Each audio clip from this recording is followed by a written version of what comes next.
अनधिकृत डिवायडरमुळे शेगाव खामगाव मार्गावर अपघात, मोठा अनर्थ टळला। खामगाव ते शेगाव मार्गावर चौपदरीकरण सिमेंट रस्ता तयार करण्यात आला आहे। यामध्ये शेगाव पालघी मार्गाचाही समावेश आहे। दरम्यान या रस्त्यावर काही ठिकाणी अनधिकृत डिवायडर संबंधित कंत्राटदाराने टाकल्यामुळे रस्त्यावरील अपघातांची संख्या वाढली आहे।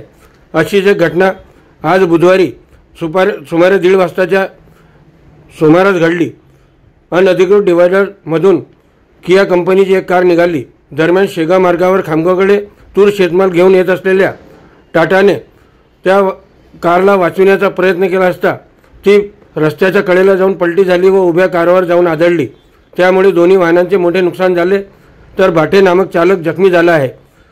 विशेष म्हणजे महेंद्र गुजर यांच्या घरात वाहन घुसून पलटी झाली असते तर मोठी जानमानाची हानी झाली असती। अपघातस्थळी घर असलेले महेंद्र गुजर खबरे श्यामतकशी काय म्हणाले आपणच ऐकाय। काय नाव आहे आपलं? महेंद्र गुजर।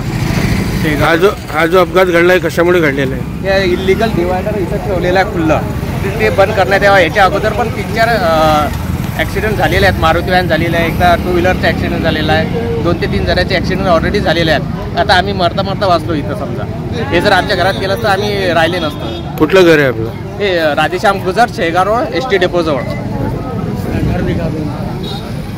हे वालं घर।